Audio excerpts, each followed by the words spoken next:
My father and my wife confessed that they had been together before I met her when I found them spending time together.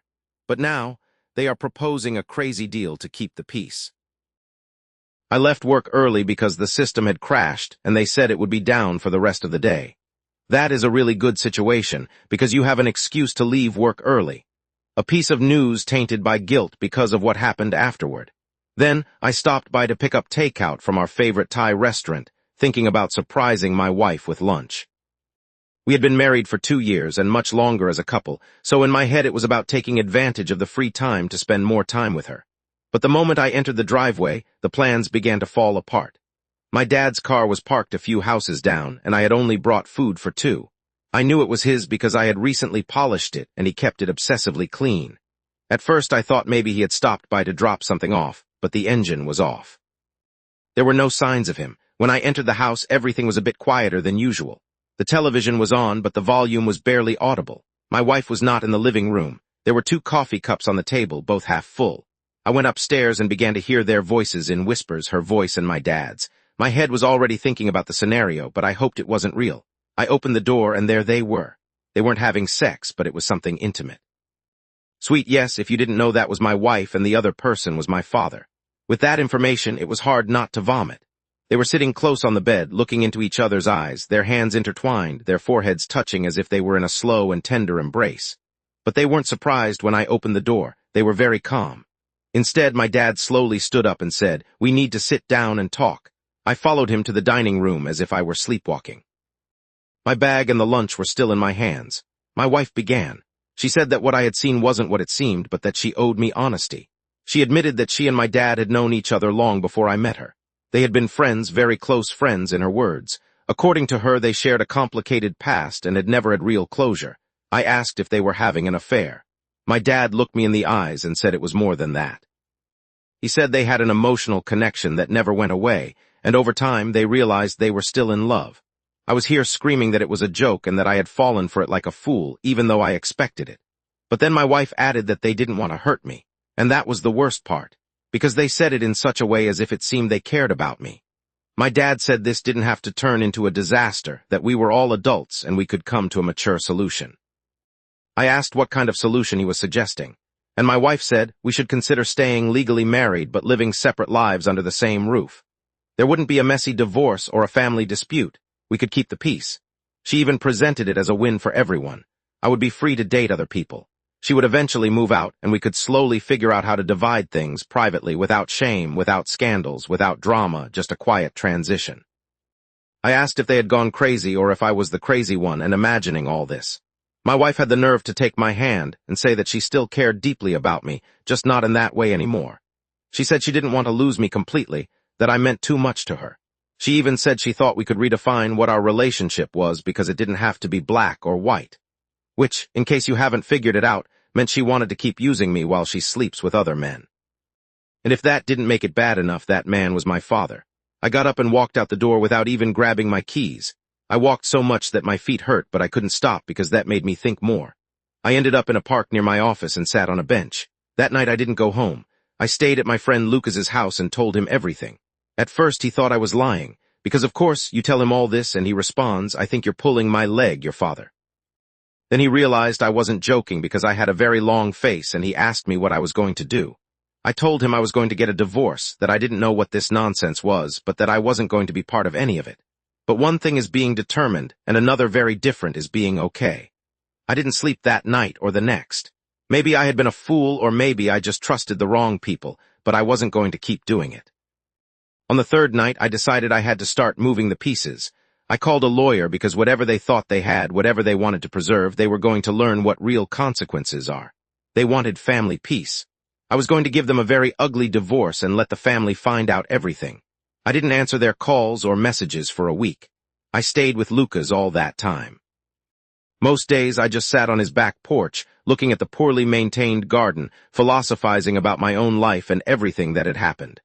I also went to work like a zombie. But then I stopped wasting time philosophizing and set out to fix his garden. It seems silly, but the distraction alone made me feel better, and it was my way of thanking him for letting me stay there. On the 8th day, I finally responded and told them I would come to pick up some of my things, and that I didn't want to have a conversation. I just wanted space to get my things, and for them not to say absolutely anything to me. That seemed to put them in panic mode, because suddenly my phone wouldn't stop ringing.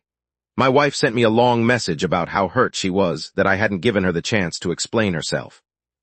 She said she understood my anger, but insisted that what they were proposing was the most compassionate option for everyone. Compassionate was the option of divorcing me and ending their stupidity once and for all. They were cheating on me and they wanted me to be compassionate. When I finally went back, I brought Lucas with me, just in case. I didn't trust myself enough to be alone in that house if my compassion ran out. My dad had a way of making me feel small, even when he wasn't doing anything wrong. And my wife, well, she had her own talent for making betrayal seem like a misunderstanding. The moment I walked through the door, it was like entering a stage set. My wife had cleaned the entire house from top to bottom. She had even baked cookies so the house would smell better and she would have something to offer me. My dad was sitting in the chair, looking upset. My wife asked me if we could talk, and I told her I wasn't there for a chat, just to pick up some documents and some essential items. But of course, they couldn't help themselves. My dad stood up and started telling me to stop behaving like this, because they had been nothing but good by telling me things to my face instead of me finding out later. What a great father! They waited for me that day to tell me the whole truth. And if that day had come later, the system doesn't crash every day. How was I supposed to kill time until I got there? He said he didn't expect to fall in love with her again, and that for him it had also been complicated and painful. He said he still wanted me in his life and hoped I would consider their proposal. Their proposal was to sleep with my wife in my house, where I was supposed to live, and for me to be okay with that. My wife chimed in, talking about how this arrangement didn't have to change our legal status immediately, and that we could avoid expensive lawyers and public messes if we just remained civil and respected each other's boundaries. She said we would live our truth, and that was something to be proud of. Lucas burst out laughing at that moment. He had tried some of my wife's cookies. Then he told me when we got back to his house I had to do something. I wasn't going to let them do all that to you and keep all the cookies. He made me laugh for the first time in 10 days. I walked past them, took the folder I needed from the office, and packed a small bag with clothes and toiletries. My wife followed me from room to room, trying to explain herself. She said yes, it was wrong, but feelings weren't always convenient. She said they didn't want to lose me, that she still cared. I told her she has strange ways of showing how important people are to her. I also casually mentioned, as if it were no big deal, yelling, that I wasn't going to sit down with them to have lunch and play happy family, just for them to go have sex while I watched TV in the living room. That the mere idea made me incredibly sick, and that if that happened I would vomit all the lasagna on top of them. Because yes, in my head there would be lasagna at that lunch. Don't ask me why.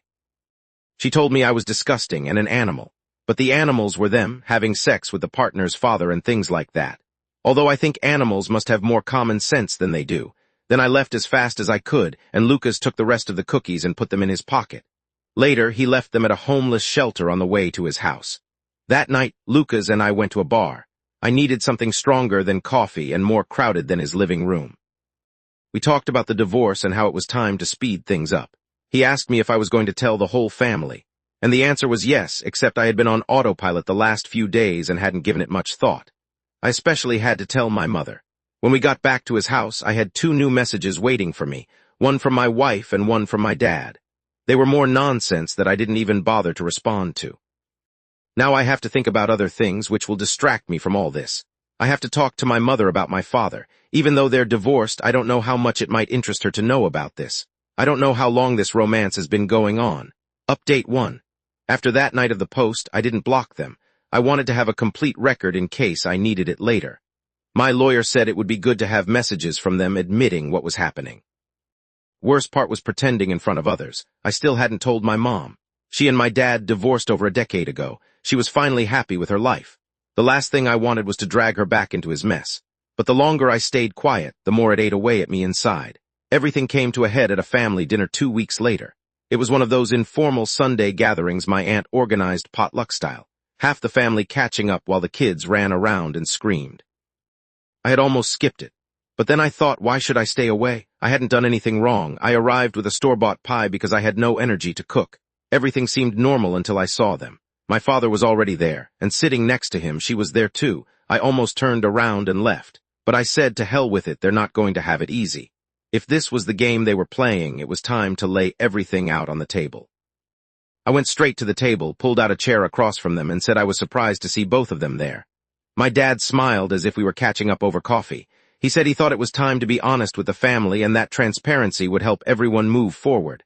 My wife just sat there as if she wasn't sure whether to speak. So I did it for them. I stood up, looked around, and told the whole table that I had caught them cheating on me. I said my dad and my wife had been together behind my back for who knows how long. I said they had proposed a deal to me.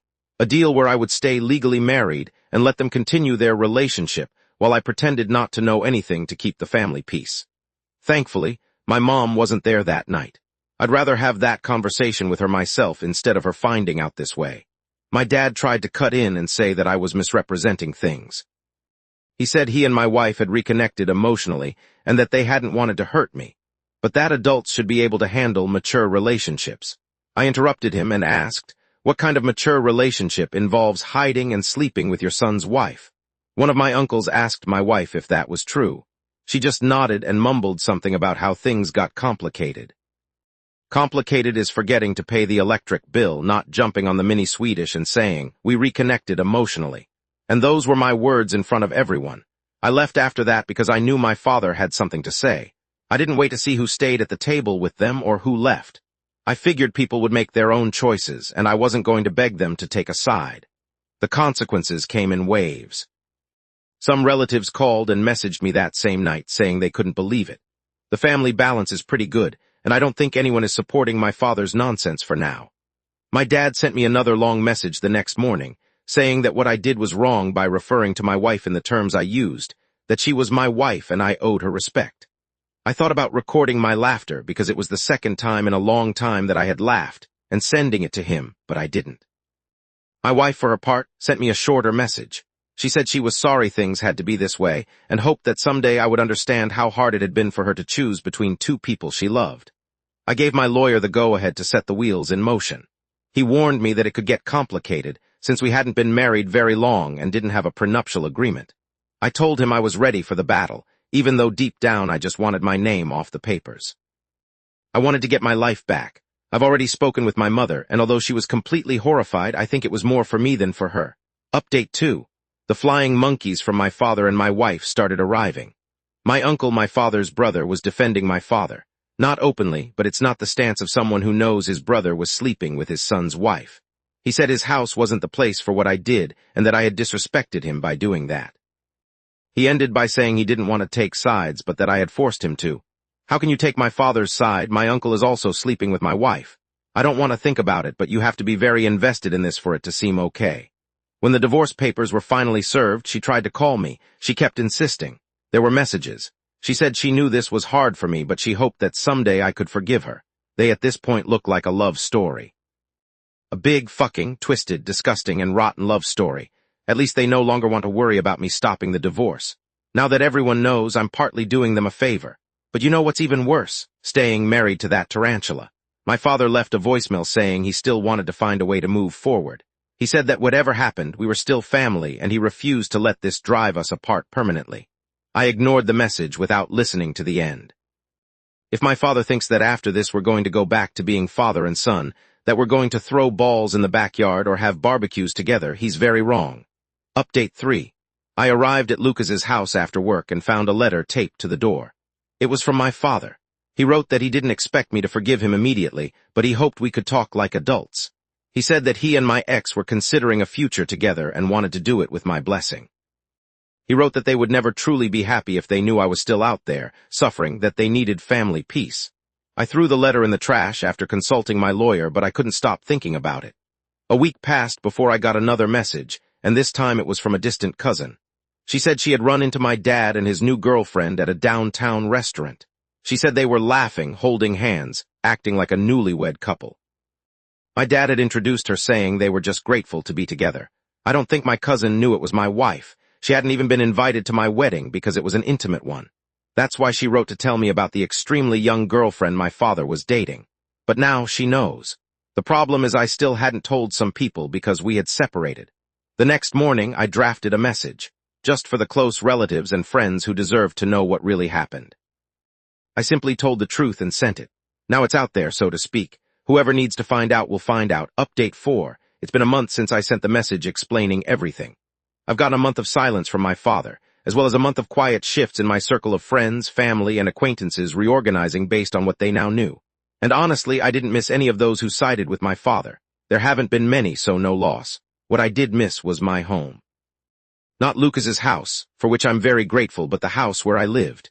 The one I bought 5 years ago, the one I spent my weekends renovating, one project at a time, the one with the garden I planted, the patio I built, the walls I painted with her when I still thought love meant something permanent. When I left that night, the night they sat me down as if it were a family meeting and not a complete betrayal, I hadn't even packed a full bag. I just left, not trusting myself to stay calm if I spent one more minute inside that space. It was my house, bought under my name, with my money, my down payment, my everything. The only reason she was still comfortably living there was because I hadn't claimed the property.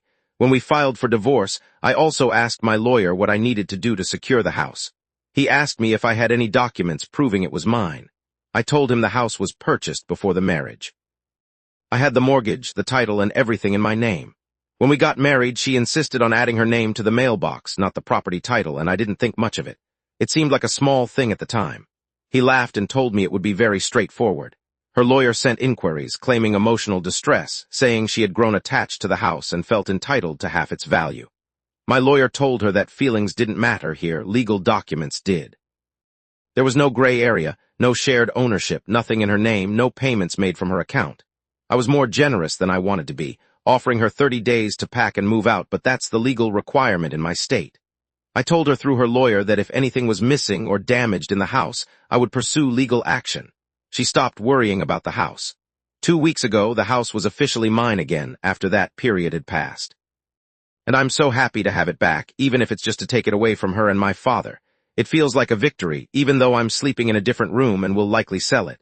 But it was bought with my money, and I don't want her enjoying it in any way. Update 5. The divorce took 6 months in total from when we filed the papers with my lawyer until the end.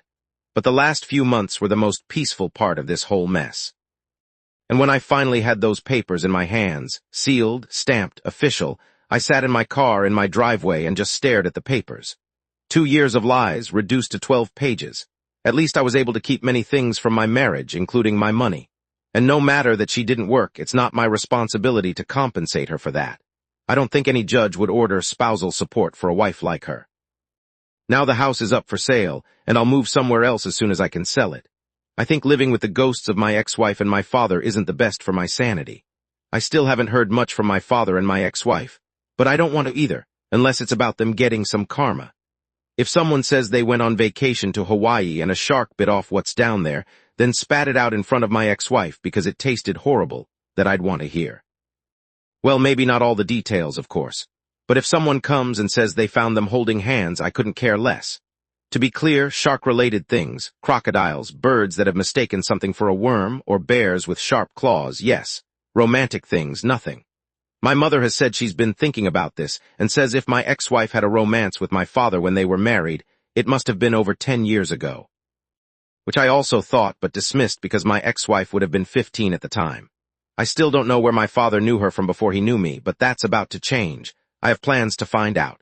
At this point, I'm being petty, because if she was underage, well, maybe there's something legal to be done. What I do know is that there isn't much room for them to maneuver. I met my ex when she was 20, so we're entering tricky territory if he knew her long before. You know, people say a lot, but in reality, it's sometimes a few months, and others say a lot, and it's 5 years. Update 6. I can now say what happened between my father and my ex-wife, at least in broad strokes. They met on a dating app when she was 18. There are many things I don't know here because from what they've said, this app has an age filter. However, my father must have set the filter to 18, and my ex-wife to my father's age for them to match. Does that seem disturbing only to me? Anyway, there was nothing illegal about the ages. That romantic relationship lasted about a year, until I met my ex-wife through a mutual friend. A mutual friend who has given me this information now. I've also been told that they reconnected a few months before they told me. My ex-wife's excuse is that they tried hard not to do it for years, but their feelings were stronger. It didn't occur to anyone to tell me about their relationship when we started ours. I haven't been able to get my father's version, but I don't think it differs much. I don't want to talk to him to get it either. This is enough for me. Update 7. Now I don't know what's true and what's a lie, which is why I've waited to make this update to gather all possible information. Even so, I still have my doubts. I think my friend, the one we had in common, has told me the truth, but I don't think my ex-wife told him the truth. This is what happened with my father. My father started a relationship with another 21-year-old woman, but he also forgot to tell my ex-wife, with whom he was still in his love relationship, butterflies and fairies. Is he in love with the 21-year-old too? My ex-wife found out, and when she did, she reported him because their relationship had started when she was 17. How they really met, I don't know, but that's not the issue. The issue is that my father was doing something illegal because the age of consent in the state is 18. My father was going to have serious legal problems. In this state, penalties can go up to 20 years. But my ex-wife had a last-minute change of heart and said she was lying, even though by then she had already ruined my father's reputation if he had any left. She made his new girlfriend leave him, got him fired from his job, and even my uncle, the same idiot who defended him, stopped talking to him. Additionally, my ex-wife also got a fine and community service for the false report. So I don't know what the truth is, if it was out of spite, and how my uncle was unfaithful to her. My ex-wife has ended up pretty badly after the divorce because she got nothing from me. That's why she wanted to end the marriage peacefully, so I'd leave her something. And she hasn't been well mentally since the divorce. Or it was true, but she didn't want her beloved to suffer and she had a change of heart. But my father didn't regret breaking up with her after she ruined his life. There won't be any reconnection in a few years. I always said I wanted to hear things about my father and my ex-wife related to sharks and other dangerous animals, but lawyers aren't considered sharks, so I think this counts. And as a side note, in case I don't make another post, my uncle has tried to hit on my ex-wife. Now many things make sense. He also wanted to live like my father and date younger women, if possible within the family for extra pleasure. I can't say I got angry. I cut off my uncle since this all began. And if my ex-wife likes being passed around between brothers, that's her problem. I know she rejected him, but with my ex-wife, you never know. It would be good if it happened, and then she filed a report against him like she did with my father. Tell me what you think about all this. What are your theories? Every time I think about it, I come up with a new one, but I also try to avoid thinking about it.